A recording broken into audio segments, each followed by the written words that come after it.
शांति। सभी मास्टर रहमदिल, गोरे मुसाफिर, स्वर्ग के परिजादों को गॉडली मॉर्निंग। प्रजापिता ब्रह्मा कुमारी ईश्वरीय विश्वविद्यालय के हम हैं गॉडली स्टूडेंट्स, जो बनने वाले हैं विश्व के मालिक। कैसे बनेंगे? याद और पढ़ाई से। तो स्कॉलरशिप मिले हमें, ऐसी पढ़ाई करनी है और सदा पढ़ाई के नशे में रहने के लिए, ज्ञान के सुरूर में रहने के लिए ज्ञान का डोज चढ़ाते रहना है, प्राप्तियों को याद रखना है। कंपनी का डोज का कितना ध्यान रखते हैं ना, जो नशा करते हैं, जो लौकिक में भी नशा करते हैं, तो इन सब बातों की उनके जीवन में कितनी अहमियत होती है। हाँ, ब्रांड देखते हैं, क्वालिटी देखते हैं, कंपनी देखते हैं। तो हमें भी किसको अपना कंपेनियन बनाना है, किसकी कंपनी में रहना है, ज्ञानामृत पीना है, उसका मनन चिंतन करना है, मंथन करना है, तब हम रहेंगे नशे में, ज्ञान के नशे में, रूहानी नशे में। तब रहेगा हमें चढ़ा हुआ सदा ज्ञान का सुरूर। चित्रों पर कैसे समझाकर सेवा करनी है, प्रजा कैसे बनानी है, बाबा आज विस्तार से समझाते हैं। कड़ा पेपर आने पर भी खुशनुमा कैसे रहें, ये युक्ति सुनते हैं अगस्त मास के अंतिम दिवस की मीठी मुरली में। मुरलीधर शिव बाबा बोले, मीठे बच्चे, याद के साथ साथ पढ़ाई पर भी पूरा ध्यान देना है। याद से पावन बनेंगे और पढ़ाई से विश्व का मालिक बनेंगे। बाबा कहते ज्ञान योग दोनों पर पूरा ध्यान देना है। याद से पवित्र बनेंगे, पावन बनेंगे, दिव्य गुणों की धारणा होगी और पढ़ाई से हम विश्व का मालिक बनेंगे। प्रश्न है, स्कॉलरशिप लेने के लिए कौन सा पुरुषार्थ जरूरी है? क्या करें कि स्कॉलरशिप मिले, माना ऊंच पद मिले, हम सजा मुक्त बने? उत्तर में बाबा कहते स्कॉलरशिप लेनी है तो सब चीज़ों से ममत्व निकाल दो। हाँ, नष्टो मोहा बन जाओ। धन, बच्चे, घर आदि कुछ भी याद न आए, शिव बाबा ही याद हो, पूरा स्वाहा, तब ऊंच पद की प्राप्ति होगी। हाँ, धन की चिंता नहीं, बच्चों की अनावश्यक जिम्मेवारी नहीं लेकर बैठनी है। हाँ, घर आदि में बुद्धि नहीं लटकी रहे। तो बाबा कहते हैं धन, बच्चे, घर आदि कुछ भी याद न आए। गृहस्थी संभालनी है, लेकिन जितनी जरूरी है उतनी, लिप्त नहीं हो जाना है, आसक्ति न हो। तो शिव बाबा ही याद हो, पूरा स्वाहा, तब ऊंच पद की प्राप्ति होगी। बुद्धि में यह नशा रहना चाहिए कि हम कितना बड़ा इम्तहान पास करते हैं, हमारी कितनी बड़ी पढ़ाई है, और पढ़ाने वाला स्वयं दुखहर्ता सुखकर्ता बाप है। वह मोस्ट बिलीवेड बाबा हमें पढ़ा रहे हैं, भगवान हमें पढ़ा रहे हैं। तो क्या हमें वैल्यू है? टीचर की, पढ़ाई की, प्राप्ति की वैल्यू है? ओम शांति। रूहानी बाप रूहानी बच्चों को समझाते हैं, पढ़ाते हैं, तो बच्चों को कितना फखुर होना चाहिए, नशा होना चाहिए। पढ़ती तो आत्मा है ना, आत्मा संस्कार ले जाती है, शरीर तो राख हो जाता है। तो बाप बैठ बच्चों को पढ़ाते हैं, आत्माएं समझती हैं, हम पढ़ते हैं, योग सीखते हैं। बाप ने कहा है याद में रहो तो तुम्हारे पाप कट जाएंगे। पतित पावन तो एक ही बाप है, ब्रह्मा विष्णु शंकर को पतित पावन थोड़ी कहेंगे, लक्ष्मी नारायण को कहेंगे? नहीं, पतित पावन तो है ही एक, सारी दुनिया को पावन बनाने वाला है ही एक। कौन है वो? वो तुम्हारा बाप है। बच्चे जानते हैं मोस्ट बिलीवेड बेहद का बाप है, जिसको भक्ति मार्ग में याद करते आए हैं कि बाबा आओ, आकर हमारे दुख हरो, सुख दो। सृष्टि तो वही है, इस चक्र में तो सबको आना ही है। हाँ, मिनिमम एक बार, कम से कम आना तो पड़ेगा। एक जन्म, मिनिमम एक जन्म, मैक्सिमम 84 जन्म, और एक बार आ गए तो बीच में जा नहीं सकते। तो बाबा कहते हैं कि इस चक्र में तो सबको आना ही है। 84 का चक्र भी बाप ने समझाया है। आत्मा ही संस्कार ले जाती है। आत्मा जानती है इस मृत्यु लोक से अमर लोक में अथवा नरक से स्वर्ग में जाने के लिए हम पढ़ते हैं। बाप आते हैं तुम बच्चों को फिर से विश्व का मालिक बनाने। तुम कितना बड़ा इम्तिहान पास कर रहे हो। बड़े ते बड़ा बाप पढ़ा रहे हैं। जिस समय बाबा बैठ पढ़ाते हैं तो नशा चढ़ता है। बाबा बहुत जोर शोर से नशा चढ़ाते हैं। नशे के लिए क्या करते हैं? नीट पीते हैं। तो श्रीमत में मलमत परमत नहीं मिलाना है, बाबा की कंपनी में रहना है। तो बाबा कहते हैं कि बाबा बहुत जोर शोर से नशा चढ़ाते हैं। बाप आते ही हैं अमर लोक के लिए लायक बनाने। यहाँ तो कोई लायक है नहीं, तुम भी जानते हो। हम लायक देवताओं के आगे माथा टेकते आए हैं। अब फिर बाबा हमें सारे विश्व का मालिक बनाते हैं, तो वह नशा चढ़ा रहना चाहिए। ऐसे नहीं यहाँ नशा चढ़े फिर बाहर जाने से नशा ही कम हो जाए। बच्चे कहते हैं बाबा हम आपको भूल जाते हैं। आप पतित दुनिया में पतित शरीर में आकर हमको पढ़ाते हैं, विश्व का मालिक बनाते हैं। तुम बच्चे विश्व के बादशाही की बहुत बड़ी लॉटरी लेते हो। ये सब बात सुन के नशा चढ़ता है, लेकिन बाहर जाते हैं तो उतर जाता है। इसलिए क्या करते हैं? नशे में रहने के लिए बार बार पीते रहते हैं। हाँ, एक पैक के बाद दूसरा, कितने डोज लेते हैं। तो हमें भी बार बार मुरली रिवाइज करनी है, तब नशा चढ़ेगा, बना रहेगा। तो बाबा कहते हैं कि तुम बच्चे विश्व के बादशाही की बहुत बड़ी लॉटरी लेते हो, परंतु तुम हो गुप्त। तो ऐसी ऊंच पढ़ाई पर अच्छी रीति ध्यान देना चाहिए। सिर्फ याद की यात्रा से काम नहीं चलेगा, पढ़ाई भी जरूरी है। याद की यात्रा से पावन तो बन जाएंगे, लेकिन ऊंच पद तो पढ़ाई से ही मिलेगा।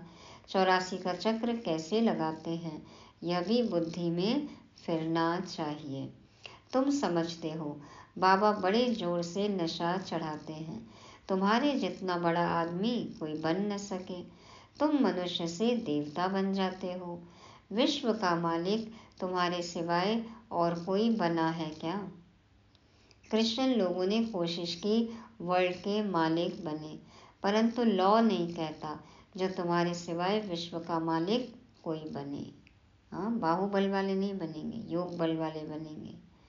बनाने वाला बाप ही चाहिए और कोई की ताकत नहीं।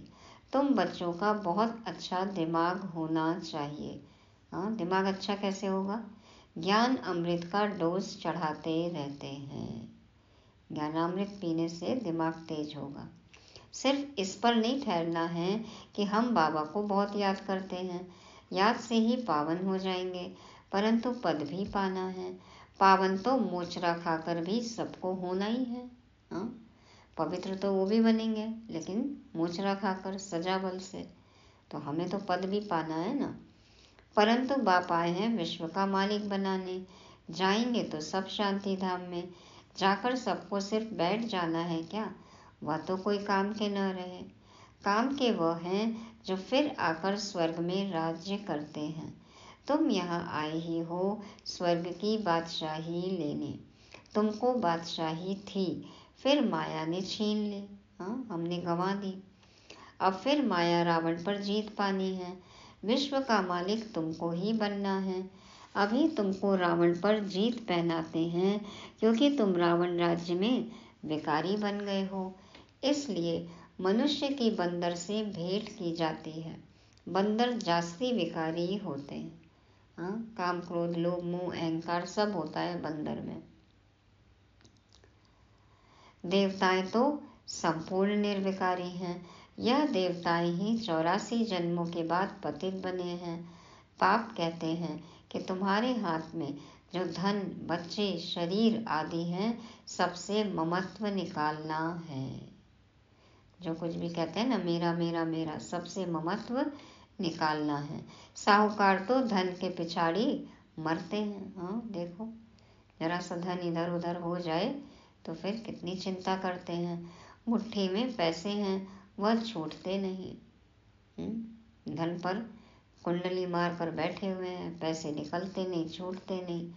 बुद्धि में पैसे ही पैसा भरा हुआ है, तो रावण की जेल में पड़े रहेंगे। पैसा क्या है, जब तक जेब में है ठीक है, सिर पे चढ़ जाता है तो देखो तांडव करता है। Money is something, not everything, ये समझना है।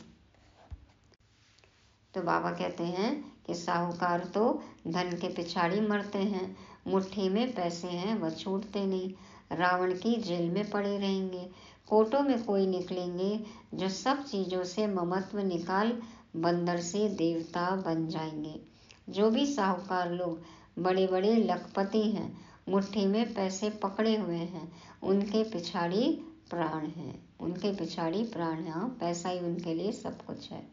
सारा दिन महल, माड़ियाँ, बच्चे आदि ही याद आते रहेंगे। महल, माड़ियाँ, गाड़ियाँ, लाड़ियाँ, बच्चे, बस यही याद आते रहेंगे। उनकी याद में ही मर जाएंगे। दुनिया ही वही बना ली ना, वही समझ ली, तो बस उनको याद करते करते मर जाएंगे। बाप कहते हैं कि पिछाड़ी में और कोई चीज़ याद न आए। हाँ, अंतिम अवस्था में, अंतिम समय पर और कोई भी याद न आए। सिर्फ मामेकम याद करो तो जन्म जन्मांतर के पाप नाश हो जाए। लेकिन अंतिम घड़ी बाबा याद आए, उसके लिए हर घड़ी याद करना है। सिर्फ मामेकम याद करो तो जन्म जन्मांतर के पाप नाश हो जाए। साहूकार के पैसे तो सब मिट्टी में मिल जाने हैं, क्योंकि पाप के पैसे हैं ना। कैसी कमाई है, पाप के पैसे हैं। हाँ, पाप करके धन कमाया है, कुछ काम नहीं आएगा, काम में नहीं आते। बाप कहते हैं हम गरीब निवास, गरीबों को साहूकार, साहूकारों को गरीब बना देंगे। यह दुनिया बदलनी होती है ना, कितना पैसे का नशा रहता है। हमको इतना धन माल है, एरोप्लेन है, मोटरें हैं, महल हैं, हाँ चार्टर प्लेन है, ये है वो है। फिर कितना भी माथा मारे कि वह बाप को याद करें, परंतु याद ठहरेगी नहीं। लॉ नहीं कहता है कोटों में कोई ही निकलेंगे, बाकी तो पैसा ही याद करते रहेंगे। बाप कहते हैं देह सहित जो कुछ देखते हो उन सबको भूल जाओ, इसमें ही अटक पड़े तो ऊंच पद पा नहीं सकोगे। बाबा कहते हैं देह सहित जो कुछ देखते हो उन सबको भूल जाओ, यदि इसमें ही अटके रहे तो ऊंच पद नहीं पा सकेंगे। बाबा पुरुषार्थ तो कराएंगे ना। तुम यहाँ आए हो नर से नारायण बनने, तो इसमें योग भी पूरा चाहिए। कोई भी चीज़, न धन न बच्चे आदि कुछ भी याद न आए, सिवाय एक बाबा के, सिवाय एक शिव बाबा के। तब तुम ऊंच से ऊंच स्कॉलरशिप ले सकते हो, ऊंच प्राइज पा सकते हो। बार बार आज बाबा कह रहे हैं कि धन, बच्चे, कोई भी चीज़, वस्तु, वैभव याद न आए, तब मिलेगी स्कॉलरशिप जब बाबा को याद करेंगे, सिर्फ एक बाबा को।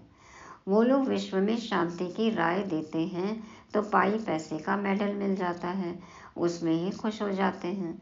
अभी तुमको क्या प्राइज मिलती है, तुम विश्व के मालिक बनते हो। ऐसे नहीं हम 5-6 घंटा याद में रहते हैं तो बस ये लक्ष्मी नारायण बन जाएंगे। 5-6 घंटा बाबा को याद कर लिया, ऊंच पद पा लेंगे। बाबा कहते हैं नहीं, बड़ी मेहनत करनी है, एक शिव बाबा की ही याद रहे और कुछ भी पिछाड़ी में याद न आए। तुम बहुत बहुत बड़े देवता बन रहे हो। बड़ा देवता बनना है तो फिर पुरुषार्थ भी बड़ा करना है। बाप ने समझाया है, तुम ही पूज्य थे, फिर माया ने पुजारी पतित बना दिया है। तुमको लोग कहते हैं तुम ब्रह्मा को देवता मानते हो या भगवान मानते हो। बोलो, हम तो कहते नहीं हैं कि ब्रह्मा भगवान हैं। तुम आकर समझो। तुम्हारे पास अच्छे से अच्छे चित्र हैं। त्रिमूर्ति, गोला और झाड़ का चित्र सबसे नंबर 1 है। शुरुआत के यही 2 चित्र हैं। यही तुम्हारे बहुत काम में आने के हैं। त्रिमूर्ति और गोला, सृष्टि चक्र का चित्र। तो लक्ष्मी नारायण का चित्र तुम विलायत में ले जाओ, उनसे तो ज्ञान उठा नहीं सकेंगे, क्योंकि उनका बैकग्राउंड ही नहीं है ना कि देवी देवताओं को जाने। सबसे मुख्य चित्र है त्रिमूर्ति, गोला और झाड़ का। इसमें दिखाया गया है कौन कौन कब आते हैं, आदि सनातन देवी देवता धर्म कब खत्म होता है, फिर एक धर्म की स्थापना कौन करते हैं और सब धर्म खलास हो जाते हैं। सबसे ऊपर में है शिव बाबा, फिर ब्रह्मा सो विष्णु, विष्णु सो ब्रह्मा। यह समझानी है ना, उसके लिए ही चित्र बनाए हैं। बाकी सूक्ष्म वतन तो सिर्फ साक्षात्कार के लिए माना जाता है। वहाँ तो क्या है, सिर्फ मूवी है ना, साक्षात्कार कराने के लिए बाबा ने बताया है सूक्ष्म वतन का राज। हाँ, बाबा का ऑफिस है, प्लानिंग ऑफिस, सूक्ष्म वतन। तो बाबा कहते हैं सूक्ष्म वतन तो सिर्फ साक्षात्कार के लिए माना जाता है। बाप रचयिता है, पहले सूक्ष्म वतन का, फिर स्थूल वतन का। ब्रह्मा देवता थोड़ी है, विष्णु देवता है। हाँ, ब्रह्मा तो पुरुषार्थी है ना। तुमको साक्षात्कार होता है समझाने के लिए। प्रजापिता ब्रह्मा तो यहाँ है ना। ब्रह्मा के साथ है ब्राह्मण, सो फिर देवता बनने वाले हैं। देवताएं तो सजे हुए रहते हैं, इनको फरिश्ता कहा जाता है। फरिश्ता बनकर फिर आकर देवता पद पाएंगे। जब फर्श में रहने वाले सभी आत्माओं से हमारा रिश्ता बदल जाएगा ना, तब फिर हम फरिश्ता बनकर देवता बनेंगे। गर्भ महल में जन्म लेंगे। दुनिया बदलती रहती है, आगे चलकर तुम सब देखते रहेंगे। अच्छे मजबूत हो जाएंगे। बाकी थोड़ा समय है। हाँ, अब तो समय गया, हो गए ना सभी मजबूत। तुम आए हो नर से नारायण बनने के लिए। फेल होते हैं तो प्रजा बन जाते हैं। सन्यासी आदि यह बातें समझा न सके, गाते हैं राम राजा राम प्रजा। राम साहूकार है, बसे नगरी जिए दाता, धर्म का उपकार है। तो राम के राज्य में तो क्या है, प्रजा भी साहूकार होती है ना, और सब दाता होते हैं, इसलिए धर्म का सदा उपकार होता है। तो बाबा यही कहते हैं कि राम राज्य की महिमा एक तरफ करते हैं, दूसरी तरफ कहते हैं कि राम की सीता चुराई गई। अब राम राज्य जहाँ पे सुख शांति है, तो वहाँ पे भी राम और रावण में लड़ाई दिखा दी है, जो कि असंभव है। तो वास्तव में क्या है कि दिलाराम बाप सिर्फ एक शिव बाबा है, जो अभी राम राज्य स्थापन कर रहे हैं। तो कहने को तो भक्ति में कहते हैं, लेकिन अर्थ जानते नहीं हैं। तो बाबा कहते हैं कि राम राजा राम प्रजा जहाँ गाते हैं, तो फिर वहाँ अधर्म की बात कैसे हो सकती है। यह सब भक्ति मार्ग की बातें हैं, इसलिए गाया जाता है झूठी माया झूठी काया, झूठा सब संसार। सब कुछ विनाशी है ना, झूठ है। माया 5 विकारों को कहा जाता है, न कि धन को। धन को संपत्ति कहा जाता है। मनुष्यों को यह भी पता नहीं है कि माया किसको कहा जाता है। यह बाप मीठे मीठे बच्चों को समझाते हैं। बाप कहते हैं, मैं परमात्मा तुमको अपने से भी ऊंच विश्व का मालिक बनाता हूँ। तुम पढ़ रहे हो, कितनी ऊंची पढ़ाई है। मनुष्य से देवता किए, करत न लागी वार। देवताएं होते हैं सतयुग में, मनुष्य होते हैं कलयुग में। तुम अभी संगम पर बैठ मनुष्य से देवता बन रहे हो। कितना सहज बताते हैं। पवित्र जरूर बनना है तो प्रजा भी बहुत बनानी है। पवित्र बनना है, हाँ, फिर सेवा करना है, प्रजा बनानी है, तब तो राज करेंगे ना। कल्प कल्प तुम इतनी प्रजा बनाते हो जितनी सतयुग में थी। सतयुग था, अब नहीं है, फिर होगा। यह लक्ष्मी नारायण विश्व के मालिक होंगे। चित्र तो है ना।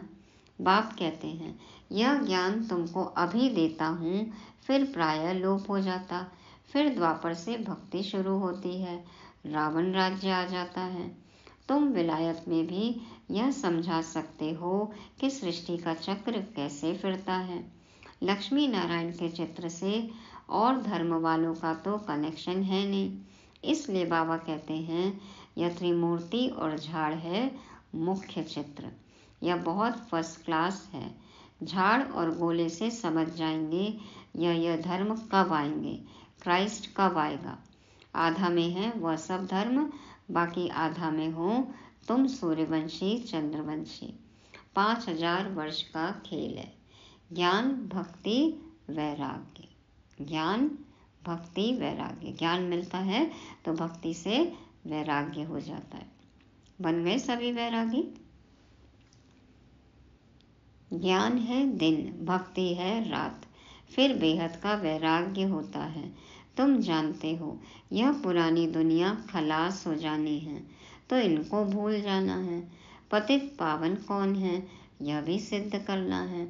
दिन रात गाते रहते हैं, पतित पावन सीताराम। गांधी भी गीता पढ़ते थे, वह भी ऐसे गाते थे, हे पतित पावन सीताओं के राम। क्योंकि तुम सब सीताएं ब्राइड्स हो ना, कहते हैं ना, रघुपति राघव राजा राम, पतित पावन सीताराम। ईश्वर अल्लाह तेरो नाम, सबको सन्मति दे भगवान। तो बाबा कहते हैं, मैं राम हूँ, तुम सब सीताएं हो, ब्राइड्स हो। बाप है ब्राइड ग्रूम। फिर कह देते रघुपति राघव राजा राम। अब वह त्रेता का राजा है। सारी बात ही मुझा दी है। सब ताली बजाते गाते रहते हैं, हम भी गाते थे। 1 वर्ष खादी का कपड़ा आदि पहना। हाँ, गांधी जी सूत काटते थे ना, देखो खादी का कपड़ा। तो ब्रह्मा बाबा दादा लेखराज जी भी कहते कि 1 साल तक हमने खादी का ही कपड़ा पहना। बाप बैठ समझाते हैं कि यह भी गांधी का फॉलोअर बना था, इसने तो सब कुछ अनुभव किया। पहले हद के बापूजी के फॉलोअर, और अब देखो बेहद के बापूजी के फॉलोअर। बापूजी के भी बापू शिव बाबा। तो बाबा कहते हैं कि इसने सब कुछ अनुभव किया है। फर्स्ट सो लास्ट बन गया है, अब फिर फर्स्ट बनेगा। तुमको कहते हैं जहाँ तहाँ ब्रह्मा को बिठाया है। कहते हैं ना, अपनी इनकी मूर्ति क्यों लगाई है, मूर्ति क्या चित्र क्यों बनाया है, क्यों बिठाया है इनको। तो यह भी समझाना चाहिए, अरे झाड़ के ऊपर खड़ा है, कितना क्लियर है। यह तो पतित दुनिया के अंत में खड़ा है। हाँ, ये तो एकदम लास्ट नंबर है ना। श्री कृष्ण को भी ऊपर में दिखाया है, तो देखो फर्स्ट नंबर। तो 2 बिल्ले लड़ते हैं, मक्खन श्री कृष्ण खा लेते हैं। 2 बिल्लों की लड़ाई में बंदर का फायदा हो जाता है, तो सब आपस में लड़ेंगे और मक्खन श्री कृष्ण खा लेते हैं। हम पांडवों का, हम बच्चों का, सबका भला हो जाएगा। हम ब्रह्मा कुमार कुमारियों का विश्व की बादशाही मिल जाएगी। पांडव शिव शक्ति सेना को। माताओं को साक्षात्कार होता है, वह समझती हैं उनके मुख में माखन है अथवा चंद्रमा है। वास्तव में है विश्व की बादशाही मुख में। विश्व की बादशाही मुख में, माना हम ही बनेंगे विश्व के मालिक। 2 बिल्ले आपस में लड़ते हैं, माखन तुम देवताओं को मिल जाता है। यह है विश्व की बादशाही रूपी माखन। बॉम्ब्स आदि बनाने की भी बहुत इम्प्रूवमेंट कर रहे हैं। ऐसी चीज़ डालते हैं जो फट से मनुष्य मर जाए। हाँ, मौत को तो खैर बहुत आसान बना दिया है। सब कुछ एकदम एडवांस टेक्निक से। हाँ, तकलीफ भी नहीं होगी मरने में। बाबा कहते हैं कि ऐसी चीज़ डालते हैं जो फट से मनुष्य मर जाए। ऐसा न हो चिल्लाते रहें, तो तड़प तड़प के नहीं मरेंगे। जैसे हिरोशिमा का है, अभी तक मरीज पड़े हैं। नागासाकी, हिरोशिमा, हाँ देखो बॉम्ब ब्लास्ट किया, वहाँ पे परीक्षण किया, अभी तक भी लोग भुगत रहे हैं। वहाँ के म्यूज़ियम में जाकर देखें, इतने दर्दनाक चित्र हैं, क्या कहानी है। कैसे रूइंस हैं। हाँ, एक एक की स्टोरी देखें, पढ़ें तो बहुत ही विभत्स कार्य हुआ। हाँ, दर्दनाक है एकदम। अभी भी लोग भुगत रहे हैं। कितनी पीढ़ियां हैं जो बीमार पैदा हो रही हैं, तो वो सब बॉम्ब का, केमिकल का असर है। तो बाप समझाते हैं, मीठे मीठे बच्चों, आधा कल्प तक तुम सुखी रहते हो। कोई भी प्रकार की लड़ाई आदि का नाम नहीं रहता। यह सब पीछे शुरू हुई है। आधा कल्प तक तो सुखी, और फिर बाद में देखो रावण राज्य में लड़ाई वगैरह होती है तो सब कितने दुखी हो जाते हैं। ऐसे ही बाबा हमेशा बात करते हैं ना पॉम्पे शहर की, इटली के। तो वहाँ के भी म्यूज़ियम में देखें तो रूइंस भी हैं, और जैसे ही वो बॉम्ब गिरा, ध्वस्त हुआ, तो जो जैसा था उसी हालत में फ्रीज हो गया। तो कई तो अवशेष अभी भी वहाँ पर हैं कि जिनको कि उन्होंने प्रिजर्व करके सब म्यूज़ियम में लगाया हुआ है। तो हिरोशिमा का भी म्यूज़ियम और पॉम्पे में भी जो पूरा शहर देखा ध्वस्त एकदम,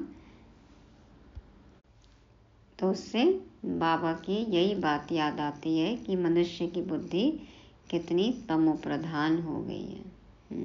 कहते हैं ना, अपने ही कुल का नाश किया, पेट से मूसल निकले। तो ये सब देखो मिसाइल्स का, बॉम्ब का क्या असर है। तो बाबा कहते हैं, कोई भी प्रकार की लड़ाई आदि का नाम नहीं रहता। आधा कल्प तक तुम सुखी रहते हो। यह सब लड़ाई पीछे शुरू हुई है। यह सब नहीं थे, न रहेंगे। चक्र रिपीट होता है ना। बाप सब अच्छी रीति समझाते हैं। जो बच्चों को पूरी रीति धारण करना है और ईश्वरीय सेवा में लग जाना है। यह तो छीछी दुनिया है। इनको विषय वैतरणी नदी कहा जाता है। तो बाप बैठकर समझाते हैं। किसको? बच्चों को। तो बच्चों को बाप बैठ समझाते हैं, तुम अपने को इतना ऊंच नहीं समझते हो जितना बाप तुमको ऊंच समझते हैं। हाँ, हम खुद की भी वैल्यू नहीं करते। बाबा हमें बताते हैं कि तुम कितने ऊंचे हो, कितने महान हो। तो तुम बच्चों को बहुत नशा रहना चाहिए, क्योंकि तुम बहुत ऊंच कुल के हो। हमें नशा है, लेकिन उल्टी बातों का ही नशा है। और बाबा कहते हैं, ज्ञान का सुरूर हो, अपने स्वमान का नशा हो, अपने 5 स्वरूपों का नशा हो, शुद्ध नशा हो, अभिमान नहीं हो। तो इस नशे में रहो कि तुम बहुत ऊंचे कुल के हो। अच्छा, मीठे मीठे सिके लदे बच्चों प्रति माता पिता बाप दादा का याद प्यार और गुड मॉर्निंग। रूहानी बाप की रूहानी बच्चों को नमस्ते। हम रूहानी बच्चों के रूहानी बाप दादा को याद प्यार, गुड मॉर्निंग और नमस्ते।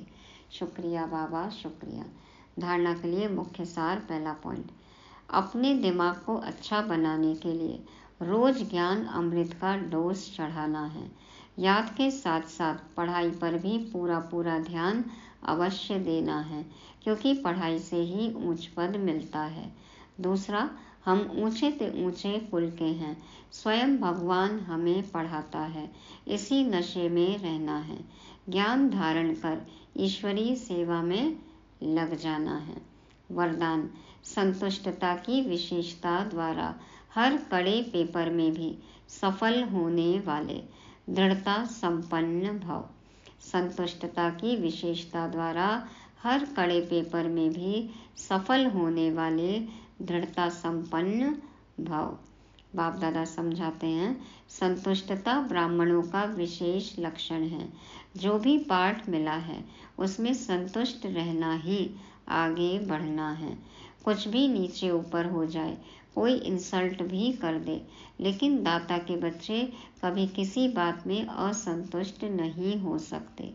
वे स्वयं से भी संतुष्ट और औरों से भी संतुष्ट होंगे।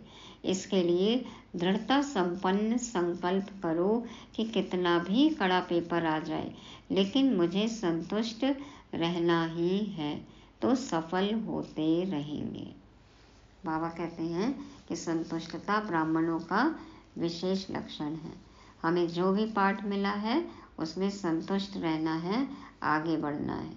कोई कुछ भी कहे, कोई अपना कैसा भी पार्ट बजा रहा हो, लेकिन हमें असंतुष्ट नहीं होना है। खुद भी संतुष्ट रह के औरों को भी संतुष्ट करना भी है और उनसे संतुष्ट रहना भी है। तो बाबा कहते हैं इस तरह से दृढ़ संकल्प करो संतुष्टता का, तो सफल होते रहेंगे। स्लोगन, खुशनुमा वह है जिसके दिल में सदा खुशी का सूर्य उदय रहता है। खुशनुमा वह है जिसके दिल में सदा खुशी का सूर्य उदय रहता है। सूर्योदय का समय देखा है, कितना सुंदर खुशनुमा वातावरण होता है। तो बाबा कहते हैं खुशी का सूर्य उदय जिसके भी दिल में रहेगा, वो हमेशा खुश रहेगा। तो सदा ज्ञान सूर्य के साथ, खुशी के सागर, खुशी के सूर्य के साथ ही रहना है। कौन है? शिव बाबा। शिव बाबा के साथ रहेंगे तो ही हम खुशनुमा रह सकते हैं। खुश रहेंगे तभी तो खुशनुमा दिखाई देंगे ना। खुश रहेंगे, हर्षित रहेंगे तो हर्षित मुख होगा। तो ये थी आज की मुरली। क्या विशेषता है हमारी? नष्टो मोहा, दूसरा पाप मुक्त, तीसरा ईश्वरीय सेवाधारी, और चौथा दृढ़ता संपन्न, और पांचवा खुशनुमा। तो मैं पाप मुक्त, नष्टो मोहा, दृढ़ता संपन्न, खुशनुमा, ईश्वरीय सेवाधारी हूँ। ओम शांति।